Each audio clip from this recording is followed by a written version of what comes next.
ब्रह्मानन्दं परमसुखदं केवलं ज्ञानमूर्तिं द्वन्द्वातीतं गगनसदृशं तत्त्वमस्यादिलक्ष्यम् एकं नित्यं विमलमचलम् सर्वधी साक्षिभूतं भावातीतं त्रिगुणरहितं सद्गुरुं तं नमामि। आप सभी को नमस्कार। धर्मधारा के सत्संग श्रृंखला में मैं तनुजा ठाकुर आपका हार्दिक स्वागत करती हूँ। हमारे श्री गुरु एवं वैदिक उपासना पीठ के प्रेरणा स्रोत परात्पर गुरु परम पूज्य डॉक्टर जयंत बालाजी आठवले एवं हमारे आराध्य देव भगवान शिव के चरणों में वंदन कर आज का सत्संग आरंभ करती हूँ। आज का विषय है मृत्यु उपरांत कृतियों का अध्यात्म शास्त्रीय महत्व क्या है। मृत्युत्तर क्रियाकर्म को श्रद्धापूर्वक एवं विधिवत करने से मृत व्यक्ति को सद्गति प्राप्त होती है। साथ ही पूर्वजों की अतृप्ति के कारण परिजनों को होने वाले कष्टों तथा अनिष्ट शक्तियों द्वारा लिंगदेह के वशीकरण की संभावनाएं भी न्यून हो जाती हैं। मृत्युत्तर क्रियाकर्म के प्रति शुष्क भाव समाप्त हो, इस दृष्टि से आज हम मृत्यु उपरांत की कुछ विधियों का अध्यात्म शास्त्रीय दृष्टिकोण जान लेंगे, जिससे आपको यह ज्ञात होगा कि मृत्यु उपरांत भी साधना की कितनी आवश्यकता होती है। सर्वप्रथम यह जान लेते हैं कि किसी की मृत्यु होने पर क्या करना चाहिए। मृतक का सिर दक्षिण में तथा पैर उत्तर दिशा में हो, इस प्रकार लिटाएं। उसके मुख में गंगा जल या विभूति जल डालें और तुलसी दल रखें।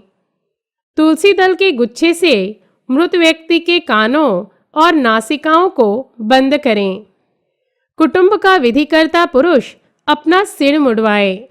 केश कष्टदायक तरंगों को आकर्षित करते हैं। मृत्यु उपरांत कुछ समय के लिए जीव की सूक्ष्म देह परिजनों के आसपास घूमती रहती है। उससे प्रक्षेपित रजतम प्रधान तरंगे परिजनों के केश के काले रंग की ओर सहज ही आकर्षित होते हैं। इस कारण सिर में वेदना होना, सिर में भारीपन रहना, अस्वस्थता, चक्कर आना जैसे कष्ट होते हैं। मृत्युत्तर क्रियाकर्म में पुरुष प्रत्यक्ष सहभागी होते हैं, इसीलिए उन्हें ऐसे कष्ट होने की आशंका अधिक रहती है। अतः वे अपना सिर पूरा मुड़वाएं। श्री गुरुदेव दत्त का जाप ऊंचे स्वर में करते हुए मृत व्यक्ति को नहलाएं। गोमूत्र अर्थात तीर्थ छिड़ककर यदि संभव हो तो धूप दिखाकर शुद्ध किए गए नए वस्त्र मृत व्यक्ति को पहनाएं। घर में गेहूं के आटे का गोला बनाकर उस पर मिट्टी का दीप जलाएं। दीप की ज्योति दक्षिण दिशा की ओर होनी चाहिए। अब हम अंत्ययात्रा की तैयारी एवं दहन विधि कैसे करना चाहिए यह संक्षेप में जान लेते हैं। मृत व्यक्ति को बांस की अर्थी पर लिटाकर उसके पैरों के अंगूठे को एक साथ बांधें। अंत्ययात्रा में विधिकर्ता एक मटका साथ लें जिसमें अग्नि प्रज्वलित की गई हो। अंत्ययात्रा में उपस्थित सभी जन ऊंचे स्वर में श्री गुरुदेव दत्त का जाप करें।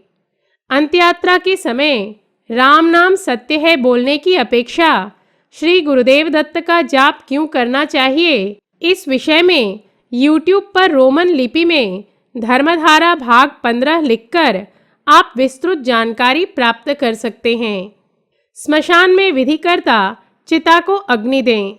मृतदेह के पूर्ण दहन हो जाने पर विधिकर्ता कंधे पर जल का मटका लेकर उसमें पत्थर से अर्थात अश्म से छिद्र कर घड़ी की सुइयों की विपरीत दिशा में जल का घेरा बनाते हुए चिता की 3 परिक्रमाएं करें। उसके उपरांत मटके को कंधे के पीछे की ओर गिराकर तोड़ दें।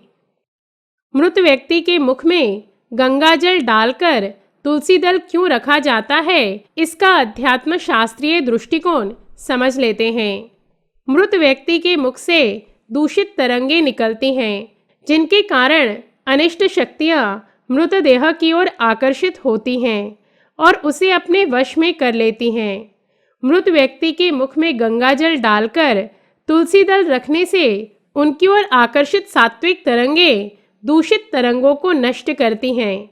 मृत व्यक्ति के कान तथा नाक को भी कपास के गोलों से बंद करने की अपेक्षा उन्हें तुलसी दल से बंद करना चाहिए। मृत व्यक्ति को अर्थी पर आड़े लिटाकर उसके पैरों के अंगूठे को अंगूठे से क्यों बांधा जाता है, यह जान लेते हैं। दहन विधि हेतु ले जाने से पूर्व मृत व्यक्ति को अर्थी पर आड़े लिटाकर उसके पैरों के अंगूठे को अंगूठे से बांधने के कारण उसके शरीर की दाहिनी एवं बाईं नाड़ी के संयोग से मृतदेह सूक्ष्म कष्टदायक वायुओं से मुक्त हो जाती है तथा अनिष्ट शक्तियां उस पर सहज नियंत्रण प्राप्त नहीं कर सकती हैं। व्यक्ति की मृत्यु हो जाने पर उसमें कष्टदायक तरंगों का भ्रमण आरंभ हो जाता है। अन्यों को इससे कष्ट ना हो, इस हेतु वहां दीप जलाएं। ज्योति का मुख दक्षिण दिशा की ओर हो, यह ध्यान रखें।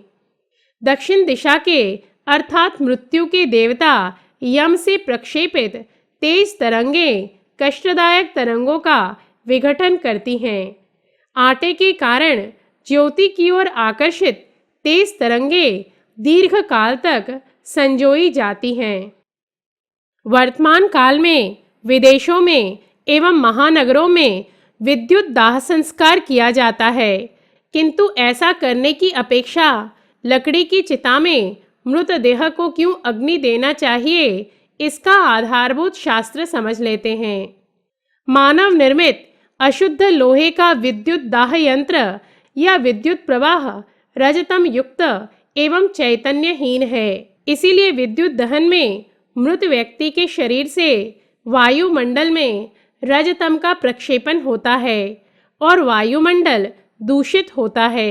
इस कारण विद्युत दहन से मृत व्यक्ति को आगे की गति हेतु उतना लाभ नहीं मिलता। विधिवत दाह संस्कार में प्रयुक्त नैसर्गिक वस्तुओं में अर्थात लकड़ी में चैतन्य होता है। इसीलिए लकड़ी वाली चिता एवं विधिवत दाह संस्कार में मंत्रोच्चारण के कारण मृत व्यक्ति को आगे की गति मिलती है। अतः मंत्रोच्चारण सहित लकड़ी की चिता में ही मृतदेह का दहन करें। दहनोपरांत चिता के आसपास मटकी के जल को गिराते हुए परिक्रमा लगाएं। मटकी के छिद्र से गिरने के कारण जल की तरंगों को गति प्राप्त होती है। परिणाम स्वरूप उत्पन्न ऊर्जा के कारण वायुमंडल की शुद्धि होती है। 3 बार परिक्रमा लगाने से मृतदेह के आसपास सूक्ष्म मंडल बनता है। इससे मृत व्यक्ति को आगे की गति मिलती है। अब हम यह जान लेते हैं कि चिता के धुएं का स्पर्श शरीर को क्यों नहीं होने देना चाहिए। मृतदेह के अंत्य संस्कार की अग्नि की ज्वालाओं का धुआं मृत व्यक्ति की वासनाओं से संबंधित है। कुछ अतृप्त लिंगदेह इस धुएं की ओर आकर्षित होती हैं और इस धुएं के साथ साथ किसी व्यक्ति के देह में प्रवेश कर सकती हैं। इसीलिए अपने शरीर को इस धुएं का स्पर्श ना होने दें एवं प्रयत्न करें कि जब तक आप स्मशान भूमि में हैं, नाम जप करते रहें। स्मशान से लौटने पर जिस पत्थर से मटकी में छिद्र किया गया था, उसे घर के आंगन में तुलसी बिरवा के पास रखें। घर में प्रवेश करने से पूर्व नीम का पत्ता चबाएं। तदोपरांत आचमन कर अग्नि, जल, गोबर, पीले सरसों इत्यादि मांगलिक पदार्थों को हाथ से स्पर्श कर और अश्म पर पैर रखकर घर में प्रवेश करें। अपने आराध्य देवता का नाम जप करते हुए स्नान करें। मंत्रोच्चारण करते हुए परिजन अश्म पर तिलांजलि दें। भोजन के लिए कढ़ी चावल बनाकर प्रथम वास्तु देवता एवं स्थान देवता को उसे अर्पित करें एवं तदोपरांत प्रसाद के रूप में उसका सेवन करें। 1 वर्ष तक के बालक को अग्नि ना देकर मृत्यु उपरांत भूमि में क्यों गाड़ा जाता है, इसका शास्त्र जान लेते हैं। 1 वर्ष तक के बालक पर संस्कारों की संख्या अत्यल्प होती है, इसीलिए उन्हें नष्ट करने हेतु भिन्न अग्नि संस्कार करने की आवश्यकता नहीं रहती। स्त्रियों ने स्मशान में नहीं जाना चाहिए। पुरुषों की तुलना में स्त्रियों में मूलतः ही रजोगुण की मात्रा अधिक होती है। रजोगुण के कारण स्त्रियों में भावनाएं भी पुरुषों की तुलना में अधिक होती हैं। स्मशान में जाने पर वे कष्टदायक स्पंदनों से पीड़ित अथवा बाधित हो सकती हैं, इसीलिए स्त्रियां मृत्युत्तर क्रियाकर्म भी ना करें। अब हम यह जान लेते हैं कि 10वें दिन काक का अर्थात कौवे द्वारा पिंड को स्पर्श करना महत्वपूर्ण क्यों माना जाता है। काक का काला रंग रजतम दर्शक होने से पिंडदान की रजतमात्मक कृति से संबंधित विधि जैसी होती है। वासना में फंसा हुआ लिंगदेह भूलोक, मर्त्यलोक व स्वर्गलोक में अटके रहते हैं। ऐसे लिंगदेह पृथ्वी के वातावरण कक्ष में प्रवेश करने पर काक के देह में प्रवेश कर पिंडान्न का भक्षण करते हैं। मध्य का पिंड मुख्य लिंगदेह से संबंधित होने के कारण इस पिंड को कौवे द्वारा स्पर्श करना महत्वपूर्ण माना जाता है। मरणासन्न व्यक्ति के यदि प्राण नहीं निकल रहे हों तो उससे नमक का दान क्यों करवाना चाहिए। मृतदेह की कुछ निर्धारित अस्थियों का ही विसर्जन क्यों करना चाहिए। अंत्य संस्कार उपरांत तीसरे दिवस ही अस्थियों को क्यों एकत्रित किया जाता है। स्मशान ले जाते समय मृतदेह के साथ मटकी क्यों ले जाते हैं। मृत व्यक्ति के अर्थी के लिए केवल बांस का ही उपयोग क्यों किया जाता है। ऐसे प्रश्नों के उत्तर एवं इस संदर्भ में और जानकारी हेतु सनातन संस्था द्वारा प्रकाशित ग्रंथ मृत्यु व मृत्युत्तर क्रियाकर्म अवश्य पढ़ें।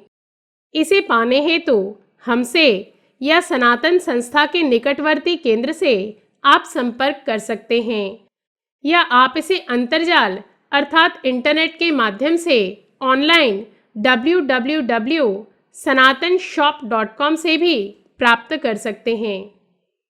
इन्हीं शब्दों के साथ हमारे श्री गुरु परम पूज्य डॉक्टर आठवले एवं भगवान शिव के चरणों में कृतज्ञता व्यक्त कर आज का सत्संग समाप्त करती हूँ। धर्म और अध्यात्म से संबंधित धर्मधारा के सत्संग श्रृंखला में हम नए तथ्यों के साथ पुनः उपस्थित होंगे। तब तक के लिए नमस्कार। जयतु हिंदू राष्ट्रम। पूर्णमदः पूर्णमिदं पूर्णात् पूर्णमुदच्यते पूर्णस्य पूर्णमादाय पूर्णमेवावशिष्यते।